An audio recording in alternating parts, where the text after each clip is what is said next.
Hi YouTube, my name is Gawd and you're watching the Gawd Cafe. So here at Gawd Cafe, we like to discuss topics about spirituality, sexuality, and from time to time astrology.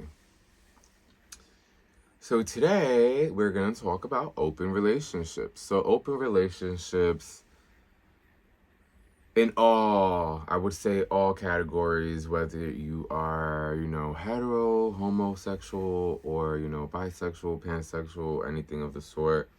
Today we're going to get into open relationships. Now, this topic is a little triggering a little bit because I personally am trying to work around the idea of an open relationship, but my innate reaction is like, no. And I think a lot of us feel this way, but where we're at right now in the world, right, with the dating apps, there's so many options now that weren't present during our parents' time and, just times before us, that dating is different now. So with all these options, right, that everyone has accessible to them through any dating apps or online or Instagram and all that sort of stuff.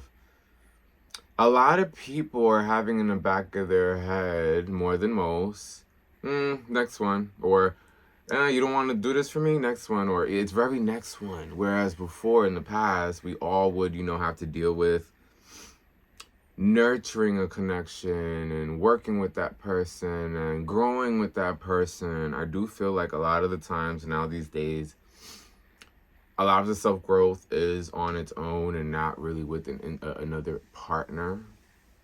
However, this is where open relationships come in a weird way, whether you want to accept it or not. We kind of all are a part of some form of open relationship based off of how it's operating. So, your friends with benefits that you maybe have had for years now. If you think about where we're at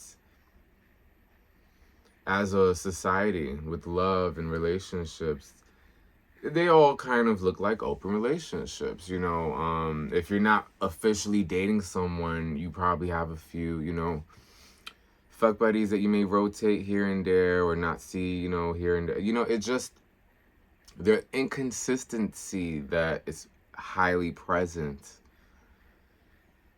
lends itself to kind of look out for yourself more, and it could be good or bad. I do feel like it's good in the sense that you are not creating an opportunity for someone to get you off track, right? Because we all know love could do that. You fall in love, everything's great, everything's good, then that person could just not feel it all of a sudden. Now your world is coming crashing down. Now everything business-wise, personally, is on pause. So I think because of that, a lot of times people are like, I'm not dealing with this shit. So I do think it stems from us as a society being a little bit more avoidant with having to process pain and the lessons at hand, But that's not all of us. That's just, like, I would say, a good chunk. But the reason why I get triggered with, open relationships, which I'm sure a lot of you guys are watching this video for, like, you're trying to get into, like, the gist of it, like, why are people doing it?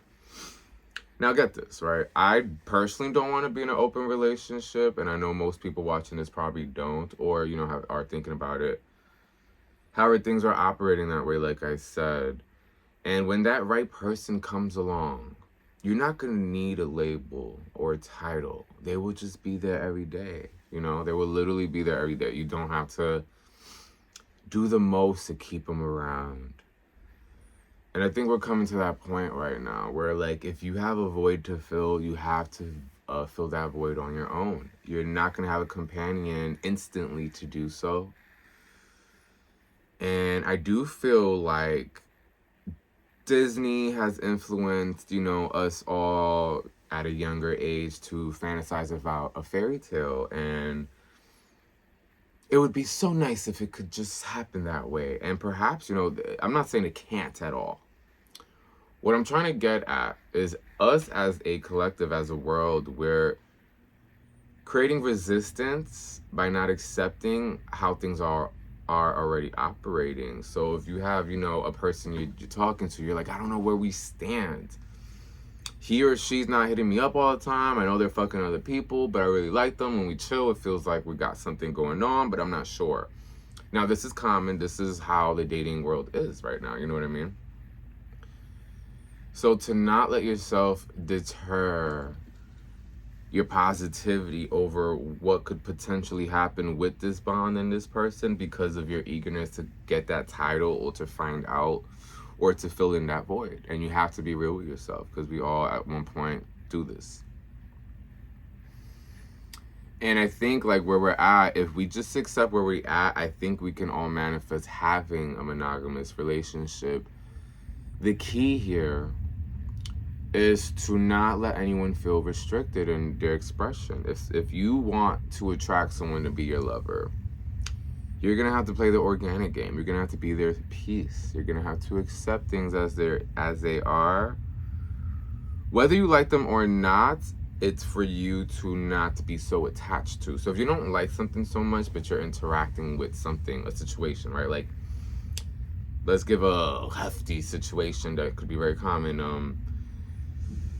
He has kids and his baby mom, and just that's typical shit. And you're like, damn, I didn't want to be that, bitch that had to like deal with this. I didn't think I had to be the girl or boy to deal with this, and here I am. And I think in that situation, you might like the person a lot. It might, God may have a plan for you. Maybe you may not be able to have babies and you don't find out till later, so that's why you're inheriting his like kids or whatever. You don't know what the reason is, right? So for you to jump the gun and only look out for your expectations. Now, it's okay to have standards, but expectations lead to disappointment, because if you constantly expect an outcome and the outcome's not happening, you're frustrated and you'll react off of that. So it's a matter of accepting and detaching. Accept, detach. Accept, detach. And then you can do what you want with that information. You could take time to yourself. You don't have to burn that bridge. That could be a potential lover. It could be someone you grow with and you wouldn't know. This is where we have to see how we fuck up our own shit. You know what I mean? This is where we have to hold ourselves accountable, and it's okay, my love. Like, don't worry about it. It's okay to hold yourself accountable. No one gotta know about it. No one gotta know about it if the pride is an issue. But do it for yourself. Do it for the sake that if you hold yourself accountable, you don't have to ever hear someone give you advice on it, because that could also be triggering to the soul. To the ego. Okay, so when it comes to, now we spoke about the open relationships. Now, I will make another video about, I guess, gay open relationships, because it's another layer. It's men hormones dealing with men. So if you're interested in that, I'm gonna make that right after this video. And yeah, that was just a little bit about open relationships. I wanted to make a brief video. I'll dive into specifics in other videos. Anyway, if you like this video, please like, comment, and subscribe. This is Gawd, and you're watching Gawd Cafe.